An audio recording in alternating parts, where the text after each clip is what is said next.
अरे आश्चर्य होता है, झूठ बोल करके तुम सोच रहे हो हम संभाल लेंगे। नहीं नहीं, झूठ तुम्हारा नाश कर रहा है, तुम्हें पता नहीं। जिस जिह्वा से नाम जप कर रहे हो, अगर नाम का विशेष फल प्राप्त करना है, जल्दी फल प्राप्त करना है, आपको दुखों से बचना है, पाप भस्म करना है, तो झूठ बोलना बंद कर दीजिए। क्या बिगड़ जाएगा आपका? सच्ची बोलने में क्या बिगड़ जाएगा? सच्ची बोलना शुरू करोगे, हिम्मत नहीं रह जाएगी पाप करने की। ये जो पाप करने की तुम्हारी हिम्मत पड़ रही, झूठ बोलने के कारण पड़ रही। नहीं, असत्य संपातक पुंजा, सबसे बड़ा पाप झूठ बोलना। उससे क्या होता है? हर चीज हम छुपाना चाहते, किससे? उस सर्वज्ञ परमात्मा से, गुरुदेव से। नहीं, झूठ नहीं। नाम इसीलिए नहीं चल पा रहा, थोड़ी दिन नाम चलाएंगे छूट जाएगा, क्योंकि आप झूठ बोलते हैं, पापाचरण करते हैं। अगर नाम को चलाना है तो नारायण स्वामी जी कह रहे हैं, पहली बात मौन का आश्रय लीजिए, कम बोलिए, अधिकतर चुप रहना सीखिए, तभी नाम चला पाएंगे। जो कार्य कर रहे हैं आप उस पर ध्यान दें, उस कार्य को एकाग्रता पूर्वक करें, वाणी को मौन रखें, उस वाणी से धीरे धीरे नाम उच्चारण करें। कम से कम 24 घंटे में 4 घंटे मौन का तो सबको अभ्यास कर लेना चाहिए। 24 घंटे में 4 घंटे मौन का। तो ऐसे ऐसे बुद्धिमान हो कहेंगे हम 6 घंटे मौन रहते हैं। कब? बोले जब सोते हैं तब। आप 4 घंटे कह रहे हो, हम 6 घंटे मौन रहते हैं। 24 घंटे में हम 6 घंटे मौन रहते हैं, बहुत बुद्धिमान है। बोले आप 4 घंटे कहते हो, हम 6 घंटे मौन रहते हैं। तो कब आप मौन रहते हैं? बोले जब सोते हैं तो 6 घंटे सोते हैं, मौन ही रहते हैं उस समय। मौन जागृत की कह रहा हूं, 4 घंटे का। नारायण स्वामी के बहुत बड़े महापुरुष हुए, तुम 4 घंटे मौन का अभ्यास करो।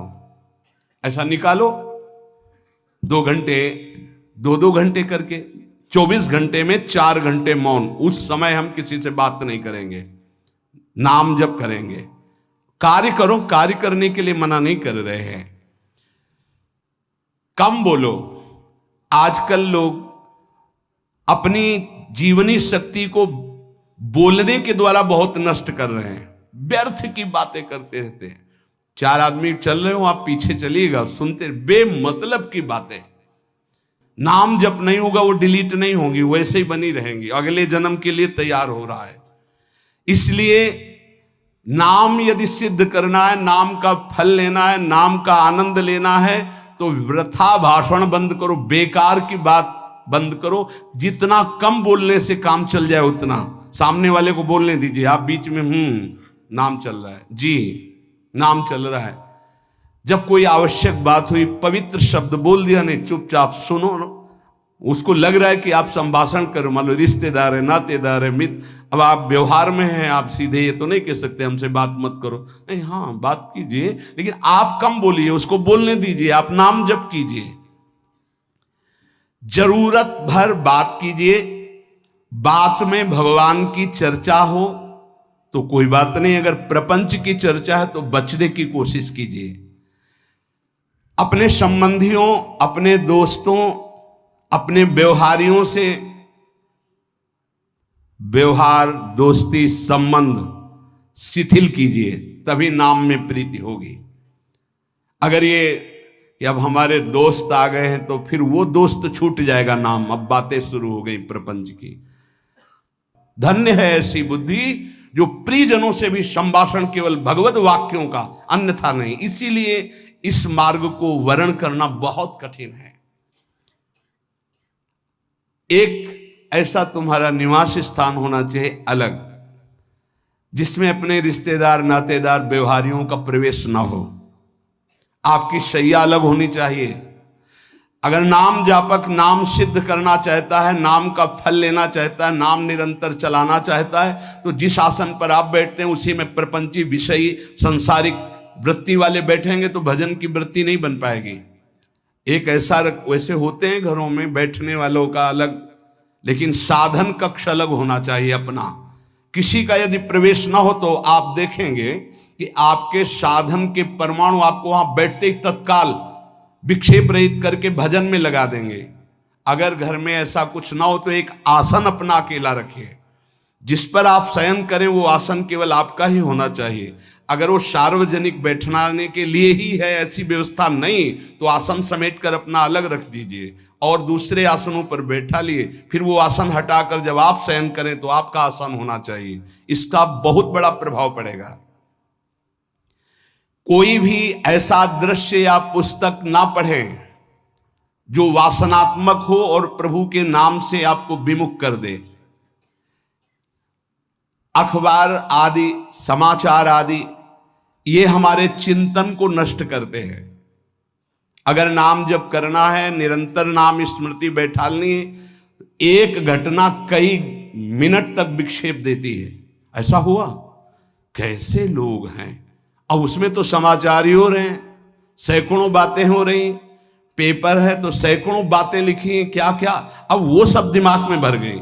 इतना व्यसन है किसी किसी को पेपर पढ़ने का, समाचार पत्र पढ़ने का, कि सुबह होते ही वो विरह में रहते हैं कि पेपर आ जाएगा। आया नहीं, मिला तो ऐसी एकाग्रता से पढ़ते हैं जैसे वेदांत चिंतन करने वाला वेदांत चिंतन। चश्मा लगा, चाय रखी, ठंडी हो रही, उससे मतलब बीच बीच में चाय और चश्मा से और पूरे दिमाग में वही। अब क्या करेगा, जो पढ़ा है उसका चिंतन बनेगा, वही बोला जाएगा। अब जहां चार मिले तो तुम्हें पता है, उत्तर प्रदेश में ये हुआ, मध्य प्रदेश में ये हुआ, चर्चा दिमाग। नाम जापक पूज्य श्री नारायण स्वामी कह रहे, अखबार पढ़ना, दुनिया भर की प्रपंच की जिसमें बातें हैं, ऐसे समाचार, ऐसे टेलीविजन देखना, ये तुम्हारे हृदय में नाम नहीं चलने देंगे, तुम्हारी स्फुरणा को गंदी कर देंगे, बेकार का वक्त खराब होगा।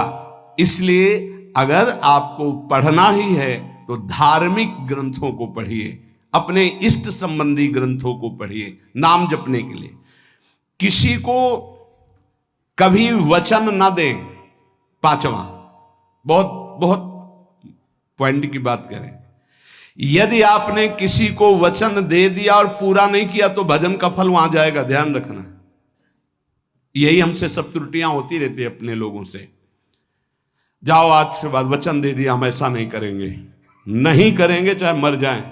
और अपने लोग ऐसे फिसड्डी हैं कि शाम के वचन देते हैं और सुबह फिसल जाते हैं। 2-4 दिन बहुत चला, फिर फिसल जाते हैं। बोले कसम से आज से ऐसा नहीं करेंगे। तो आप इसको खिलवाड़ न समझें, आपके सुकृत नष्ट हो रहे हैं, वासना आपके सुकृतों को नष्ट कर रही। दूसरा, जैसे आपने किसी से कहा कि मैं शाम के 5 बजे आ जाऊंगा, तो 5 बजने में 5 मिनट कम होने पर आपको पहुंच जाना चाहिए, 5 मिनट ओवर होने पर नहीं, उसके पहले ही आपको ऊपर। यह संतों के जीवन में देखा गया है। समय का बहुत बड़ा जीवन में अस्तित्व है। अगर आप किसी को समय दें, फिर उसमें प्रमाद स्थिति नहीं होनी चाहिए। 5 मिनट पहले पहुंचिए। समय दिया है किसी को तो 5 मिनट पहले उसको इंतजार ना करना पड़े। रात को सोते समय नाम जापक उपासक विचार करें, मेरा नाम किन किन कार्यों में छूटा, मेरे से कौन कौन सा पाप हुआ, मैंने कौन सी आज गलती की जो नहीं करना चाहिए, और उसे डायरी में नोट करें। नारायण स्वामी कह रहे हैं दूसरे दिन सावधानी पूर्वक वो गलतियां ना होने पावे जो हमने आज की। जब उपासक सत्य बोलना स्वीकार करता है तो उसके हृदय में डर जागृत हो जाता है। ध्यान रखना, डर ये माया के द्वारा प्रेरित है। अगर व्यापार में सत्य बोलेंगे तो पैसा अधिक नहीं आएगा, अगर हम सत्य बोल दिए तो डांट लगेगी, अगर हम सत्य बोल दिए तो सब लोग जान जाएंगे मैं ऐसा गंदा हूं। सच्ची मानिए, सत्य बोलने का नियम ले लीजिए, आप निष्पाप हो जाएंगे, आप महात्मा बन जाएंगे अंदर से। कोई भी पापाचरण आपके जीवन में नहीं रह जाएगा। भगवान का नाम सत्य है, उस नाम को चलाने के लिए झूठ बोलने वाला नाम को कैसे चला सकता है। सत्य बोलने से यदि तुम्हारा नुकसान हो रहा है तो तुम सह जाइएगा। नारायण स्वामी कह रहे हैं उससे बड़ा लाभ आपको श्री भगवान प्रदान करेंगे। आप सत्य बोलिए। आजकल भगवान पर विश्वास नहीं, इसलिए झूठ पर विश्वास है। कलयुग की ऐसी प्रेरणा है कि सब झूठ बोलने लगे हैं। कोई डरता ही नहीं झूठ बोलने में, पूरा का पूरा। जैसे नहीं कहते कुछ तो सत्य होगा, ऐसे ऐसे महानुभाव हैं कि 100% झूठ बोल जाते हैं, 100%। धन्य है मोबाइल जो झूठ बुलाने में बहुत प्रवीण है, बहुत प्रवीण है। अरे भाई हम नहीं मिल सकते, आज हमारा मन नहीं है, खत्म खेल हो गया, सत्य बात है, नहीं मिल सकते आपसे, मत उठाओ फोन। अगर तुम्हें झूठे ही बोलना है तो फोन क्यों उठाओ? नहीं बोलेंगे, नहीं उठाएंगे तो समझ जाएगा कि उनकी रुचि नहीं। ये झूठ क्यों बोलना, सत्य बोलो। झूठ से यदि आप बच गए तो आपके जिह्वा पे नाम निरंतर चलने लगेगा। ये झूठ ही नाम नहीं चलने दे रहा। असत्य आचरण, छुपाने की वृत्ति, असत्य भाषण, ये नाम में प्रीति नहीं। किसी को भी फुसलाने के लिए झूठ मत बोलिए। सत्य बोलने का अभ्यास कर लिए तो पापी जीव भी महात्मा बन जाए। सत्य आवश्यक है। एक बड़े कागज पर ऐसी जगह लिख के रख लो जहां तुम उठते बैठते देखते हो कि मुझे सत्य बोलने का नियम लेना है, झूठ नहीं बोलना है। सत्य साधन कर लो, फिर देखो नाम कैसे चलता है। तपस्या, बड़े बड़े पुण्य, बड़े बड़े तीर्थ स्नान उतना पवित्र नहीं करेंगे जितना सत्य बोलने से होगा। पर बहुत कठिन है इस समय सत्य बोलना। मतलब बात बात पे असत्य का ही वर्ताव हो रहा है, असत्य का अच्छा, ये कोई संसारी आदमी में नहीं, कुछ ऐसे होंगे जो सत्य की वार्ता करते नहीं। प्रायः क्या जाता है, झूठ बोलने में बोल दिया और सामने वाला राजी हो गया, हम निकल गए। लेकिन सत्य ना होने के कारण आप में सत्य आचरण, सत्य स्वरूप भगवान का नाम, भगवान को कहा गया सत्य नारायण, वो नाम नहीं चलेगा। भजन करने का पहला साधन है सत्य बोलना, जबान से सत्य बोला जाए। और भजन की संख्या प्रारंभ में जरूर लेनी चाहिए। यदि 10 माला का नियम लिया, 20 माला का नियम लिया, तो उसे निर्वाह करो। जैसे यहां शरणागति मंत्र मिलता है तो 11 माला प्रारंभ में दी जाती कि आपको करना ही है, ज्यादा हो जाए वो ठीक, 11 से कम वो कभी जीवन में नहीं। अपने जीवन में गुरु आज्ञा 11 माला तो करनी है, हर समय करना है। पर ये मन थोड़े दिन तो नियम में चलेगा, इसके बाद छोड़ देगा। दीक्षा तब लेनी चाहिए जब गुरु आज्ञा पे चलने की हिम्मत हो, नहीं तो ऐसे ही नाम जपो करो। जब नियम मिल गया 11 माला तो चाहे प्राण निकल जाए, हमको 11 माला पूरे करने, प्राण निकलने तक गुरु आज्ञा का पालन करना है। यदि आप नाम जप अधिक मात्रा में नहीं करेंगे तो जो आपको नाम मिला है उसका फल आपको अनुभव में नहीं आएगा। क्यों? क्योंकि नाम का हिस्सेदारी होती है, भजन की हिस्सेदारी होती है। जैसे किसी ने प्रणाम किया, वो भजन लिया। गृहस्थी को इसीलिए मना किया कि रास्ते में परिक्रमा मार्ग में हलवा पूड़ी ये सब बट रहा है, हाथ मत फैलाओ। वो दान कर रहा है, सुकृत कर रहा है, और कोई दूसरे ले विरक्त आदि। आप अपने भूख मिटाने के लिए 4 रुपया के चना लेके भले पालो, लेकिन दूसरे के द्वारा दिया हुआ हलवा मत पाओ। यहां धाम आए हो, भगवत कमाई करने आए हो, यहां नाम जप करो, कष्ट सहकर परिक्रमा दो। हो सके 4 रुपए की वस्तु लेकर के आप पशु पक्षियों को पवा दो, किसी एक का पेट भर, तुम मत पाओ दूसरे का। तुम चाहो तो उपवास कर सकते हो, या प्राण पोषण के लिए रूखा सूखा थोड़ा खा।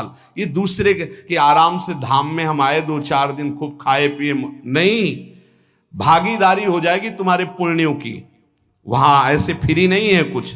भजन का भागीदार राजा भी होता है, जिसके राज्य में रह रहे हैं। जो अन्न देता है वो भजन का, जो वस्त्र देता है वो भजन। इसीलिए गृहस्थ को कहीं कुछ भी स्वीकार नहीं करना चाहिए, ये बहुत ध्यान रखें। अगर आप कहीं तीर्थ साधु आश्रम कहीं जाते हैं, कोशिश कीजिए कि किसी से सेवा ना ले, और अगर सेवा ले तो उसके अनुसार फिर अर्थ दे दें। अगर आपने वहां भोजन पाया, पानी पाया, तो उसके अनुसार सोच ले कि अगर हम इतना खरीदते तो कितने का मिलता, वो दे दिया तो आपका भजन बच गया। कभी आपको कोई प्रणाम नमस्कार करे, तत्काल बराबर प्रणाम करो। किसी को अपना भजन का हिस्सेदारी नहीं, सबका मंगल हो। ये भजन जितना बढ़ेगा तो आपको भगवदाकार कर देगा। दिन रात 24 घंटे में 21,600 श्वास चलती है। 21,600 श्वास में 6 घंटा तो सोने के चले जाते, उसमें तो चेतना नहीं रहती। अब हमको अगर 21,600 नाम हमको जपने को मिल जाए तो हमारी हर श्वास सार्थक हो जाए। जो हम 5-6 घंटा सोते हैं उसमें जिनका अभ्यास है तो बात अलग है, नहीं तो वो व्यर्थ जाती है। तो हमें एक श्वास में कई नाम जपने का अभ्यास करना चाहिए, जिससे 200 माला फेरने पर ये 21,600 श्वासों की गणना पूरी होती है। अगर हम 200 माला का नियम लें तो इतना हो सकता है। तो हमें लगता है अगर हर समय माला नहीं ले सकते तो श्वास वाली माला बहुत अच्छी रहती है। श्वास में 4 बार खींचो, 4 बार नाम लेते हुए छोड़ो। दूसरा साधन, एक छोटी माला ले लें, जो आजकल तो काउंटर चला है।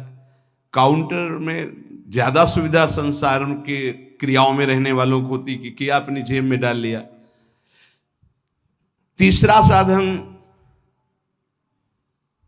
वो बहुत कठिन है, मन की वृत्ति से नाम जप करना।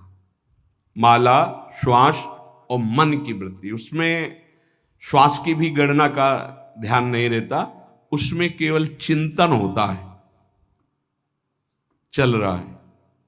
पर ये आखिरी स्थिति होती, इसी के बाद वो परिपक्व अवस्था होता है।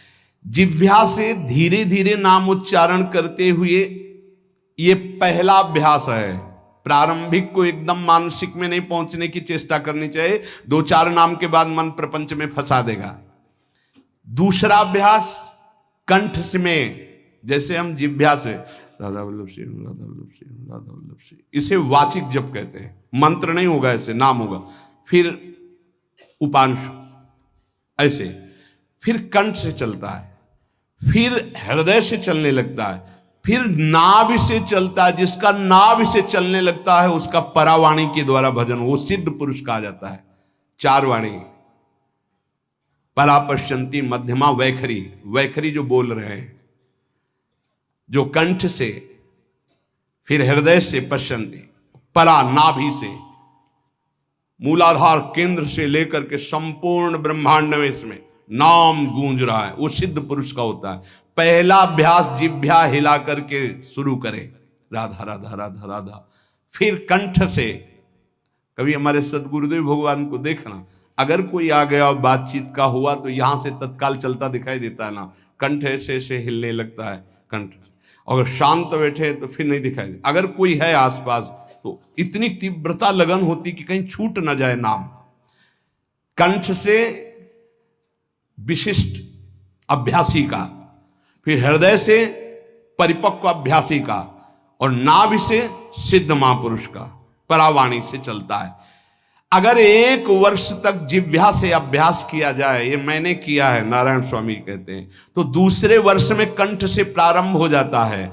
2 वर्ष कंठ से चले तो अगला हृदय से प्रारंभ हो जाता है, और हृदय से 3 वर्ष चले तो फिर नाभि से 7 वर्ष में नाम सिद्ध हो जाएगा।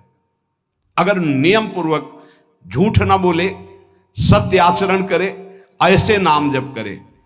हम ये कहते हैं कि चलो थोड़ा धीमे ही सही, पर 12 वर्ष में तो आपको सिद्ध हो जाना चाहिए। 12 वर्ष, यहां बोले 30 वर्ष के 50 वर्ष हो गए साधन करते हो, ज्यों कहते हो कोई परिवर्तन नहीं। इसका मतलब अंदर से नाम नहीं चलाया जा रहा, नाम में रुचि नहीं। 12 वर्ष में तो भगवत साक्षात्कार करके जागृत स्वप्न सुषुप्ति अवस्था पर विजय प्राप्त कर लेता है साधक। ऐसा ही स्वामी जी ने किया। नारायण नारायण नारायण नारायण नारायण, ऐसी सिद्धावस्था हो गई थी। एक टाट की लंगोटी, एक रस्सी कमर में, बस। बड़े ही उच्च कोट और बहुत बड़े अरब खरबपति घर के बालक थे। सारी सिद्धियां उसके पैरों में लौटने लगती हैं, जिसका नाभि से भजन प्रारंभ हो जाता है, परावाणी से। अजपा जाप उसे ही कहते हैं जो नाभि से होता है। अजपा जाप करने वाले उपासक में जो अजपा जाप करने की चाह रखते हैं, पहला भोजन पर ध्यान दे, सात्विक भोजन, पवित्र भोजन। भाई नाम का स्वाद नहीं मिला तो कुछ लोग जो है बहुत प्रसन्न होते हैं जब सांसारिक पदार्थ आता है। बड़ी कृपा श्री ठाकुर जी की रही है कि इस विषय पर जो है बहुत परिपक्व किया है। रोटी नहीं मिली, ये रबड़ी रसगुल्ला की तो बात जाने दो, गंगा का किनारा, गांव में जाना नहीं, जो आकाश वृत्ति से वो आ जाए वही। आप लोगों को तो रोटी तो मिल रही है। पहला नाम सिद्ध करने के लिए भोजन सात्विक और थोड़ा, अगर एक समय पाके निर्वाह कर लो तो अच्छा, नहीं तो 2 समय, 3 समय पाने का तो अधिकार ही नहीं साधक को। भगवान की बड़ी कृपा है, जब भूख थी तब था नहीं, और जब है तो भोजन नहीं पा सकते। वो बड़ा लीला बिहारी है। जब भूख थी तब भोजन नहीं, और जब भोजन है तो नियम कानून इसके लग गए हैं, ये इतना इतना। दूसरा, पहला भोजन पर पवित्र। देखो नाम जप के लिए बहुत आवश्यक है, यही जीवन है कि अगर आप नाम जप करने लगे तो हमारा बोलना, हमारा जीना सार्थक हो जाएगा। अगर नाम जप आपको करना है तो पवित्र भोजन होना चाहिए। 2 टाइम भोजन पाना है तो थोड़ा थोड़ा पाओ, पेट ना भरने पाए, ऐसा ना लगने की वजन बढ़ गया है। वजन बढ़ गया है तो भजन घट गया है, वजन घट गया तो भजन बढ़ गया है। देखो तुम्हारे संसारिक संबंधी माता पिता चाहेंगे कि तुम्हारा चिकना शरीर होना चाहिए, हष्ट पुष्ट होना चाहिए, लेकिन हम चाहेंगे कि तुम्हारा भजन पुष्ट होना चाहिए, भगवदाकार वृत्ति होना चाहिए। शरीर तो आज है, कल नहीं रहेगा, चाहे जितना चिकना कर लो। संसारिक माता पिता के प्यार में और गुरु के प्यार में यही अंतर है। वो आपके स्वरूप को पुष्ट करेगा तो शरीर तो अपने आप, मन प्रसन्न है तो वो स्वस्थ है, अस्वस्थ होने पर भी स्वस्थ है। अगर शरीर स्वस्थ है और काम वासना है, नाना प्रकार की चिंताएं, ये थोड़ी माता पिता दूर कर पाएंगे। वो तो तपस्या और साधना से ही दूर होती है, ध्यान रख लीजिए। अधिक भोजन पाना, शरीर को बहुत पुष्ट बलवान कर लेना, तो हर इंद्रियों को भोग देना पड़ेगा आपको। वो कोई तपस्वी होता है, जो तपस्वी होता है वो संयमी होता है, जो संयमी होता है उसके चर्बी नहीं होती, ध्यान रखना। युक्ताहार विहार से, प्राण पोषण के लिए केवल शरीर में अन्न जाए तब नाम में प्रीति होगी। खाते खाते अनेकों जन्म व्यतीत हो गए, वर्षों व्यतीत हो गए, अरे अब तो भजन कर लो, कहां तक खाओगे? ये नरक कुंड है, डाला विष्ठा बन गया। नींद, एक नियम बना लो कि इतना ही सोना है। पता नहीं सोने में कौन सा सुख, नींद में केवल एक बात का सुख होता है, आपका संसार का चिंतन नहीं होता, तो आप जो शांत रहते हैं वो सुख होता है, लेकिन वो तमोगुणी सुख है। अगर आप जागृत में संसार का चिंतन न होने दें और भगवत चिंतन कर रहे हैं तो आप महापुरुष हो जाएंगे। सो सो के जीवन क्यों बर्बाद करते हैं? एक टाइम रखिए सोने का, बस। ये कोई तुम्हारा सुख नहीं है, ये तमोगुणी सुख है। निद्रा आलस्य प्रमादोत्तम तत्तामस मुदाहृतम। और एक बात समझ लो, यद तज्ञे विस्मि परिणामे अमृतोपमम, जिसमें विष जैसा शुरुआत में लगता है उसका परिणाम अमृत होता है, और जिसकी शुरुआत अमृत जैसी लगती है उसका परिणाम विष होता है। प्रातःकालीन उठ करके सत्संग में आना विष जैसा लगता है, लेकिन उठ के आ रहे हो तो इसका फल अमृत होगा। ब्रह्म मुहूर्त में सो रहे हैं, जीवन बर्बाद कर रहे हैं, अरे ब्रह्म मुहूर्त में उठिए, स्नान कीजिए और सच्चिदानंद भगवान में चित्त को जोड़िए। ये विष जैसा लगता है, परिणाम अमृत जैसा होता है। तीसरा, 24 घंटे में 1 घंटे का तो एकांतवास करना सीख ही लो, चाहे गृहस्थ हो चाहे कोई भी हो। 1 घंटे हमसे कोई बात नहीं करेगा, अपने दरवाजा बंद, थोड़ा 1 घंटे कोई ऐसा समय निकालो जिसमें चित्त को केवल श्री कृष्ण से जोड़ो, प्रियाजू से जोड़ सको। चौथा, विरक्त साधक, तकिया गद्दा, ये सब चीजें अगर लगा के सोओगे तो नाम जप नहीं होगा। देखो, हितधाम में कुशासन और एक ईंट कुशासन के नीचे, सर्दी में ओढ़ने के जो हमारे कंबल थे वो आटे का बोरा बलराम जी ला के दे थे। जीवन को यदि आप कसौटी पे नहीं कसेंगे तो भजन नहीं होने वाला।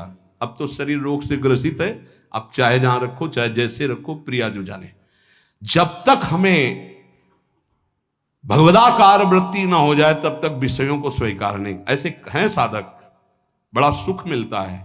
एक ऐसे पड़ा हुआ है आसन, उनके कमरे में जाके देखिए, केवल आसन ही है।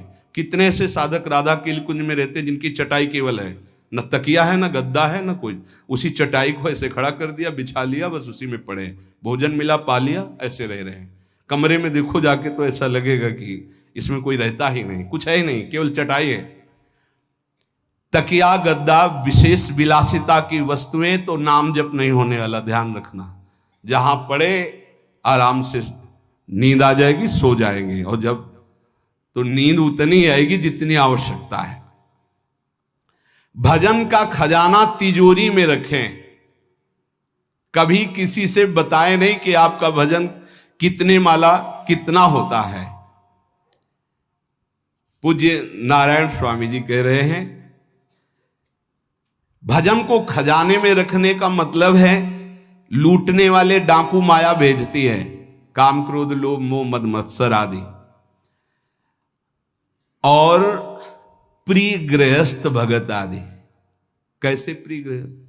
स्वामी जी अब ये सब आप ही कहा है, बहुत बीमार है, आप देखना।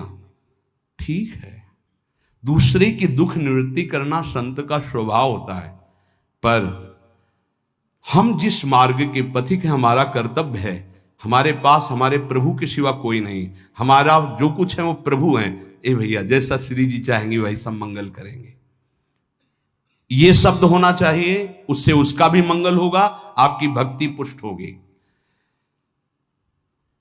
कभी भी जो गृहस्थ में भजन करता है, किसी भी तरह का किसी से भी कोई प्रतिग्रह ना ले। नहीं ले लो, ये लो ही बढ़िया है, रख लो। नहीं महाराज, हमारा ये मार्किन का गमछा ही काफी है हमारे लिए।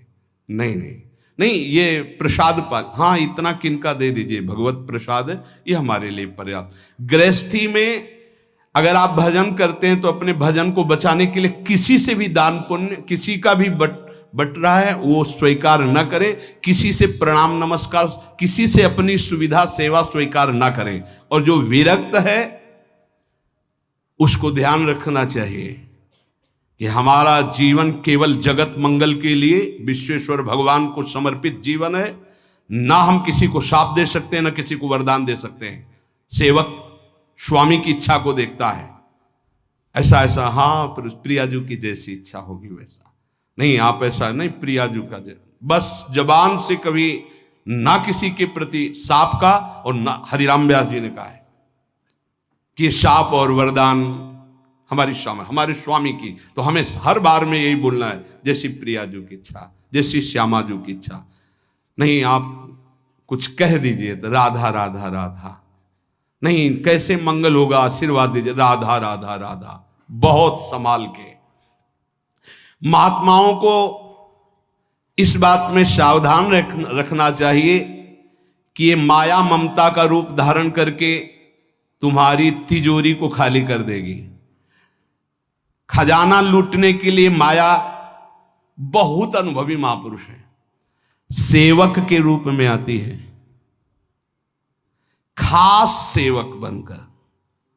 आज तक जहां दगा हुआ है तो खास से हुआ है। जब वृक्ष कटने लगे तो आपस में बात की, भाई ऐसा कौन आ गया जो हमें काट सकता है? बोले हमारा कोई मिल गया। तो कुल्हाड़ में जो बेट है ना, बोले मिल गया कोई हमारा। खास बन करके आती है माया, सेवक सेविका रूप लेके। बहुत अनुभव की बात महापुरुषों की, मान लीजिए विरक्त जनों के लिए खास बात है। सेवक सेविका रूप रख करके माया आएगी।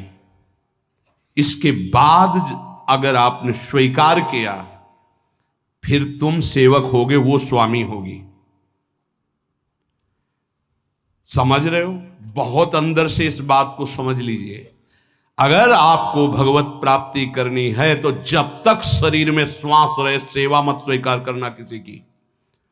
कपड़ा धुलाना, खाना पीना, भीख मांग के खाओ, भिक्षा अन्न, या आकाशवृत्ति से जियो। जैसे मना, ना कपड़ा धो पाओ तो उतने पहनो जितना धो पाओ। किसी को अपनी सेवा में प्रवेश मत होने दो। अपने